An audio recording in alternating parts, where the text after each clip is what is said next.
So it's Sunday morning and time for a continuation of our harvest updates. And if you remember the end of the last video, I put a clip up of our MX case tractor with a police van parked in front of it. Well, the A17 was shut again. I think it was the second time in about 3 or 4 days with an accident. And I was just coming up to a major crossroads and an articulated lorry was turning around suddenly in front of me. I had to stop and stalled the tractor. Well, if you remember as well, the MX had a very, very dodgy battery. So I was stuck there with 16 tonne of grain on. The A17 was shut and all very, very slow moving traffic. And luckily a police van came along. He was turning around, he attended the accident. I had some jump leads with me and he pulled up to the front of the tractor and we jump started the tractor off. So thanks very much for that. If you're watching these, I do have quite a lot of contact with the local police, but I hadn't seen that one before, but thanks very much for that one. In this update as well, I'll show you the mishap we have had with the combine. Bit of a calamity, but we're still managing to combine, but the combine is damaged. But we'll show you that. Also at the start, Michael, agronomist Michael, or cousin Michael, as he is on another video on YouTube, goes through the trials with us and all the nitrogen trials we've got. So I'll spend a few minutes going through that. Also collecting bales with a Spanish chaser trailer, which is quite interesting because we don't bale very often. I don't see that sort of thing even here, so it was fascinating even me. And also looking at yield mapping and the technology we have to show how various parts of the field are yielding and wet areas. So anyway, I think that was it for the intro. Thanks ever so much for watching. And harvest continues, but we're just having a break at the minute because of wet weather, but we'll continue in a day or two, and I'll probably put another update up on Monday evening, I think. Anyway, thanks very much for watching, and if you make it to the end, we'll see you then. So we're in the Weybridge with cousin Michael. That isn't my cousin, is James's cousin, but is my son-in-law because he's married to my daughter Sam, who's holding the camera, and baby Charlie is here absolutely smiling away. So Michael, we've just done all the trials. Nitrogen trial in particular that we wanted to do, 10 different treatments. Yeah. Unbelievable top to bottom.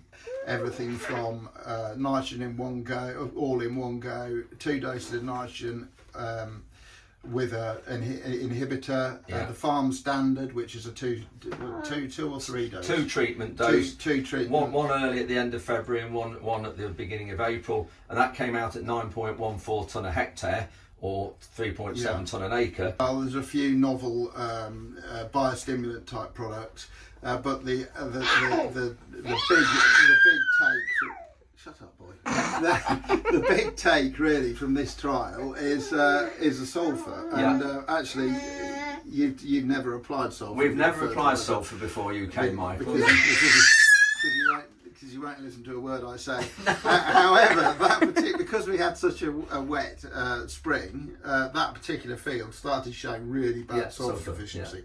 Too late, really. Yeah. We hadn't put the sulphur on when it needed it. However, with the help of Tom Land, our nutrient expert at Agri, we came up with a programme, put a bit of sulphur on late. And the reason why we hadn't put any on in previous years is because we use a lot of sewage sludge, and sewage sludge gives about 50 kilograms per hectare of sulphur whenever we apply it. So that is why we hadn't put it on. But on the no nitrogen or sulphur, we dropped the yield to 1.83 tonne a hectare, or 0.7 tonne an acre, compared to 9.14 tonne a hectare where it had full nitrogen. So that's a 500% increase where you use nitrogen and sulphur. And then, as you say, when you start to go look at the sulphur difference, it was about 0.8 tonne of a hectare. Farm standard no sulphur was 8.22 against 9.14. Right, so roughly a tonne. For having put sulphur on. But what I would say is we put that sulphur on very late. Yes. And we put that on with the first application, in February, which is my sort of standard practice. Yeah. Just imagine what the yield's going to be. We don't follow your standard practice here. So looking then at 1 or 2 other results, the biggest disappointment really, cranium, feed wheat variety. We've had 2 fields of cranium, we've got 1 more to harvest. Yield of cranium on the light land coming out on the heath was 8 point, and this is where all the nitrogen trials were, 8.2 tonnes per hectare, or 3.3 tonnes an acre. I suppose it's maybe not too bad in the season we've had and for the soil. Actually, you know, if you'd asked me at Easter, would you be happy with 8.2 tonnes, I'd have been delighted. Yeah. And when we combined this, I wasn't too disappointed until we got in the Gleam, which has done half a tonne better.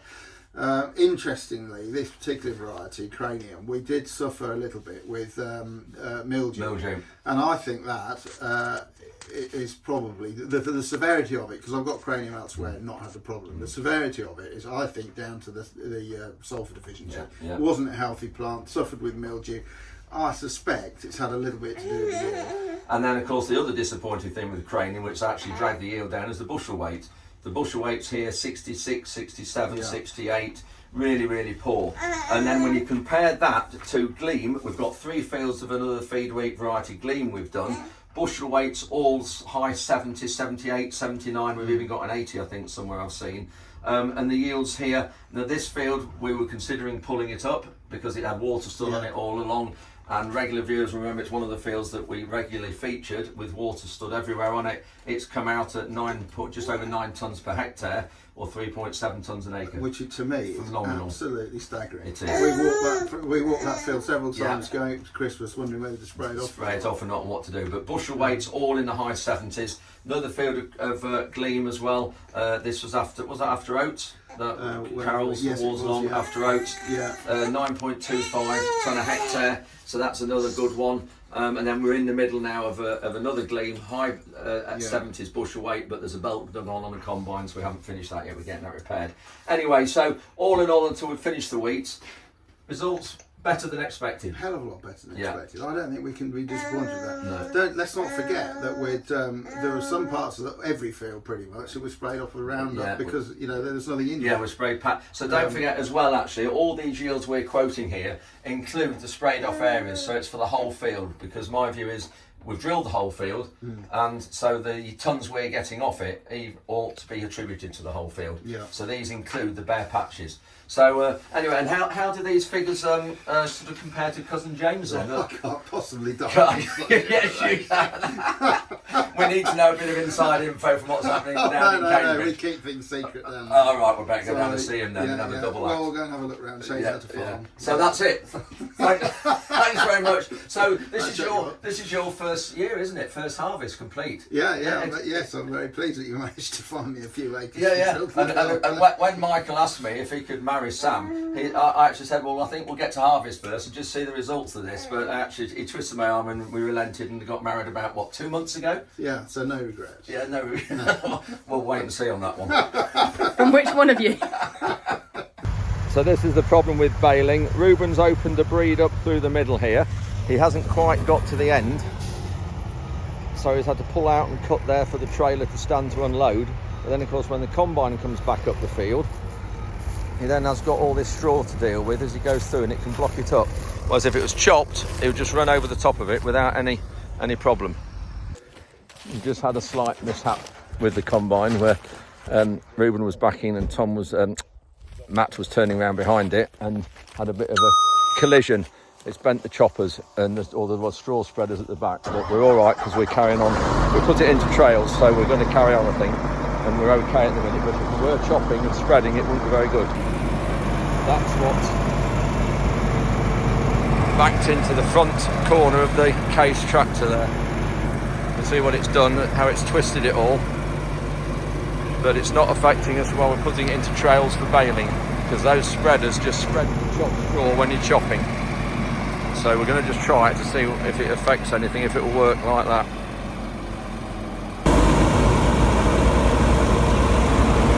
Looking alright at the minute on the tick over.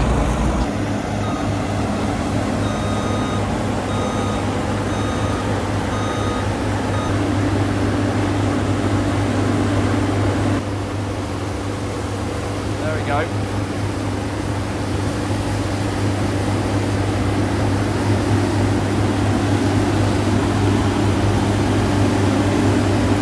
That was just starting to build up with straw on that left-hand deflector there. Let's watch that, because if it builds up into the back of the combine, it will block it with straw. So it's this front right wheel that caught the combine. When Matt was turning round, thought the combine was going forward and he stopped and came back, so one of those accidents.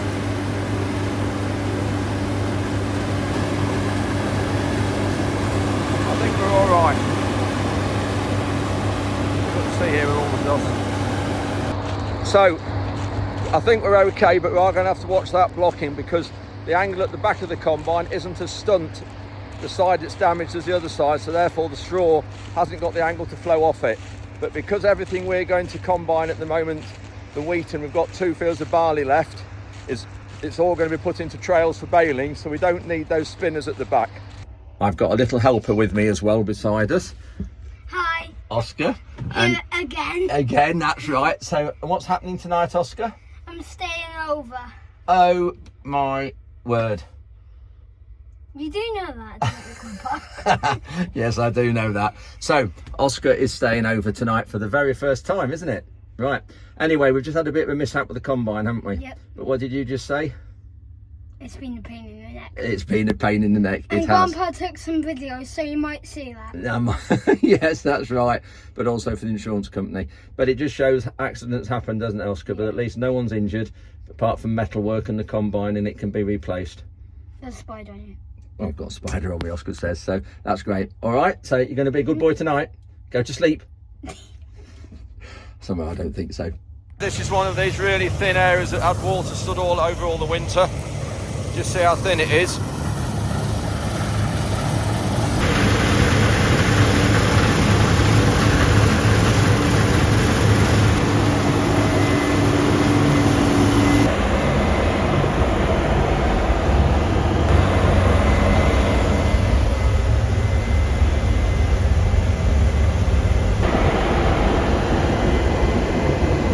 So Oscar and I have just up at the heath, and where the balers are doing some straw for us, and it's barley and wheat straw, but because of the combine and the issues down there, I've missed them baling it. They are coming back. They've just baled 150 odd acres. You can see the bales here, but they're what we call chasing them now, so they're collecting them and stacking them on a beat pad behind me. You can just see there. So we will see that working, but they are going to come back and bale some more for us down at the glebe at the main farm. So this is the chaser that they use, and that's the stack. They've all been led from the 2 barley fields to here. There's the 2 balers. We'll just get a shot of that in a minute. So that's the stack of straw that they've just baled. 352 bales, and the bales weigh about 450 kilos each. So 352 bales of barley straw. Look at that lovely straw. That's nice, isn't it, Oscar? Yeah, your pony would like that. So 352 bales of barley straw off 103 acres. And then this wheat, we're going to see how many there is. God, look at the... He's blowing the baler off to go to the next farm. He's obviously thinking we might have some horrible weeds here. So the guys are all just swapping drivers as well. And then we'll see that chaser working in a minute. So this is all just to blow any weed seeds off before they go to the farm. You blow it off before you come here. And this is my only worry with, you see, you look at that. If you finish and go to a farm and you look at all that lot and don't do this, and you're baling in a farm where there is black grass and come to us that hasn't got black grass, look at all that lot, you can just imagine the amount of weed seeds that will be in there. Interesting how a baler fastens onto a tractor. Obviously you've got your pickup hitch of a normal tractor's down there, but the baler fastens on with one of these special couplings high up, because you can't have a drawbar down on there because it would catch in all the straw. So fastening up the top here is a lot better. And then that's the pickup for the baler. Obviously they're going round, and then the straw's going in there and making the bale.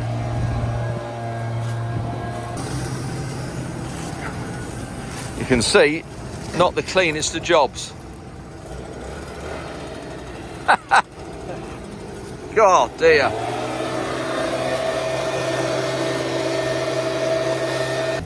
So just got a couple of bands burst, so just collecting the string up and then just going to pop this through the baler just to rebale it. and then we'll have a closer look up at this bale chaser, how it works.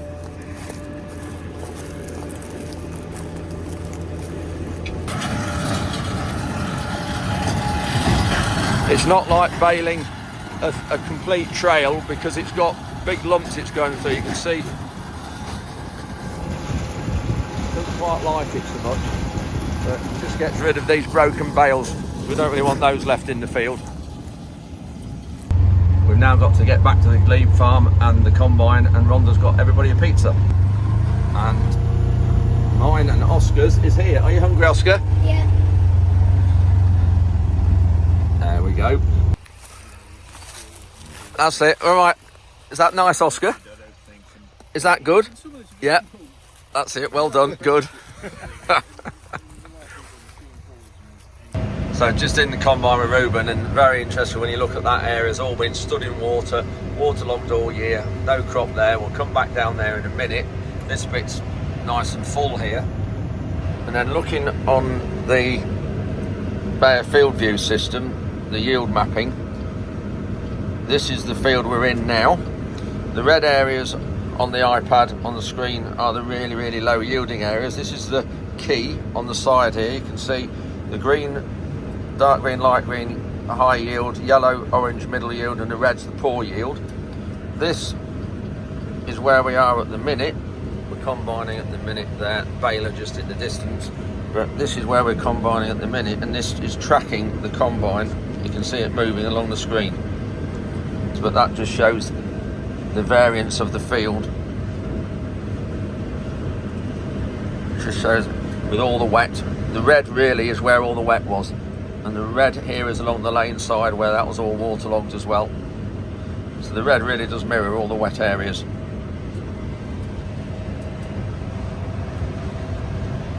Good crop there, Baler across there.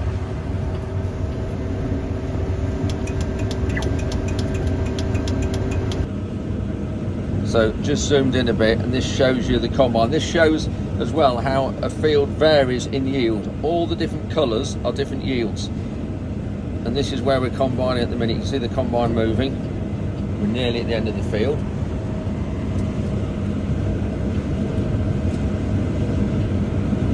Top left there is spot yield.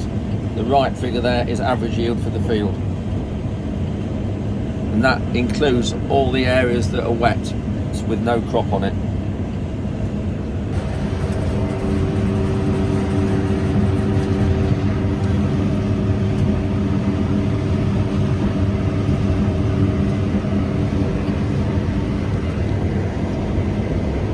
So you can see we're in a bit of a thinner area here, but it's because the tram line is so wide. It was so wet. Each wheeling is about the width of the sprayer tyres that we have on in the winter, which is 750, 710. You can just see how much gap there is there. So lost corn there is having an effect here where it's red. So this is one of the areas that we mapped because it was waterlogged, so it's not had any inputs at all. So looking down at the screen now, you'll suddenly see that go dark red in a minute because there's no grain going in. Here we go, it's starting to go red now. A little bit of wheat on that left hand side. Here we go, look.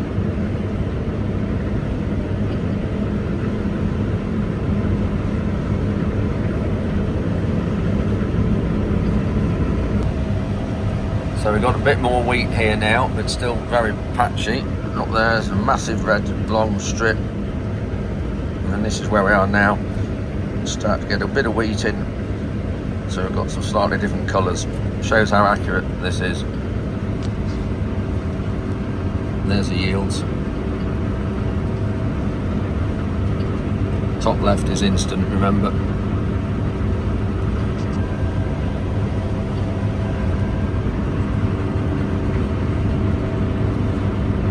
Just shows what waterlogging does to a crop. Reuben's just heading off to start another field now. It's about 8 o'clock, 8 o'clock Wednesday evening. This area you can see was flooded, and this was what it was like back in, I don't know when this was, March. This was where the sprayer nearly got stuck and had to back out, full of water. All this area, really wet along this end. And we've got to sort this headland out this year. Here's a baler coming down the field.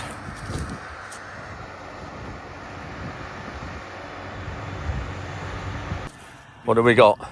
Wow, we're just all right. Oh no, that's not good. That's not good, that one. That one's all right. That's all right. Oh dear, I just did it a second ago and it wasn't too bad. So, take the lower numbers. Yeah, I think so. Yeah. Yeah. She said. So how does this baler, looking at this, how's this work? So You've got four strings that are complete, yeah, and then a different needle that sends up to whenever you want, really. so what's the idea of that then? You cut these 4, Yeah. and then you've got individual pickup bale. Oh, so that goes right the way through the bale that way. Yeah. So you got packs. So you got, it's all in like All in slices. Packs, yeah. So you got 1, 2, 3, Yeah, 5. five little packs in that one bale, Yeah. and that's for your biomass Yeah. for the boiler. Yeah. Never seen a baler like that before. That's good, isn't it? So Ruben's coming first time around another field. You can see the sun's going down now. Getting darker early at night sooner as well. I'm just heading back up to the heath to see that bale stacker working. Another wet area. This is in the field that Ruben's in. He'll be about 5 minutes and he'll be into this area, all waterlogged over the winter. This field is about, I think there's 17 hectares altogether. With the grass margins off, we've got these 6 metre margins around every field. It's about 17 hectares, but we've got 2.5 hectares of these areas that were wet, and we've mapped them and they've not had any fertiliser or sprays. So just got to the chaser, and this is how it picks a bale up.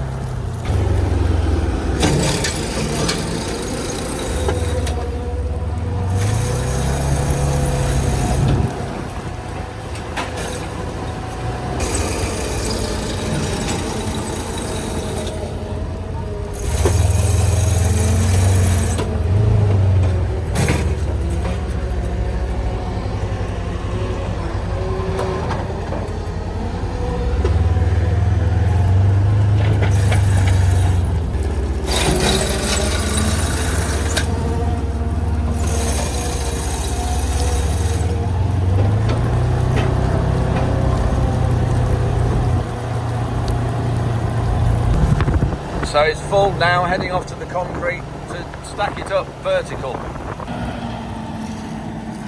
This is where we're storing them all for the time being.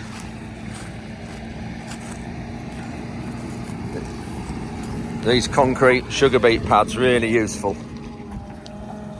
You can collect these bales at any time now, no matter what the weather. They can be loaded with lorries even if it's pouring with rain and wet.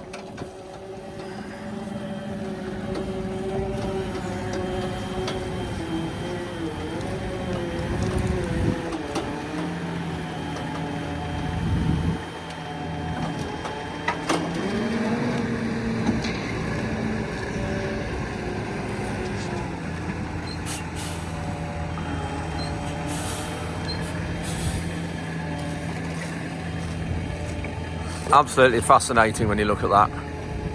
16 bales there. There's the top bit. Just brilliant. There's 2 forks, that's all that tip onto. There we go. Again, that pushes the bale to stop the bales staying on the forks.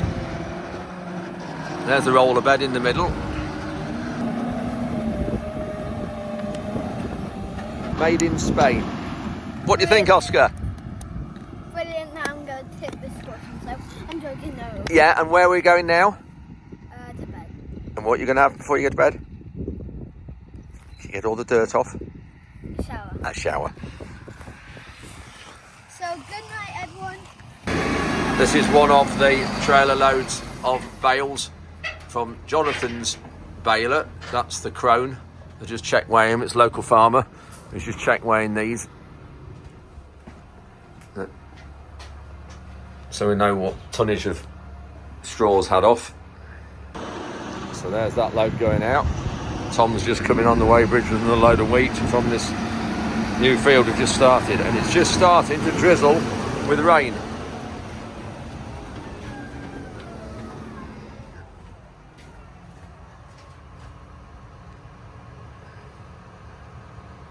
A bit of a computer lesson going on here.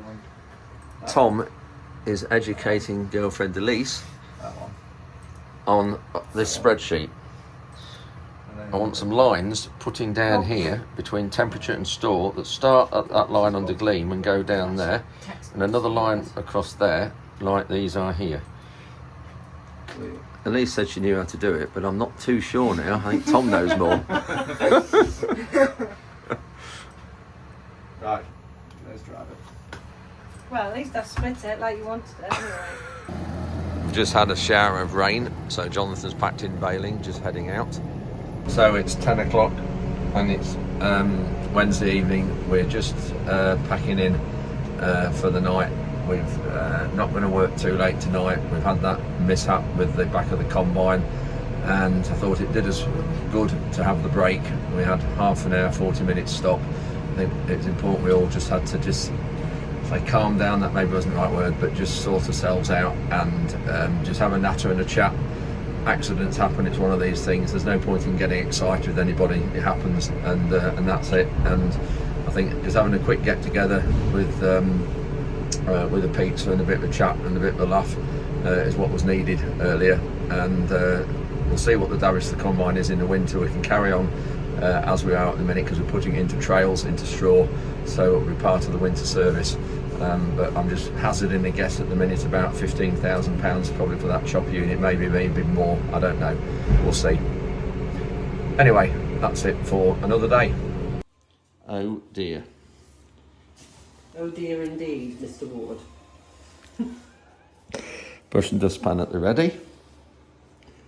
Looks like Frankie's been in it as well. Frankie? Oh, Frankie, what's he done to you? God dear. So thanks very much for watching. Hope to get some more combining done in the next couple of days. So I think I'll put another update up on Monday evening. So we'll see you then.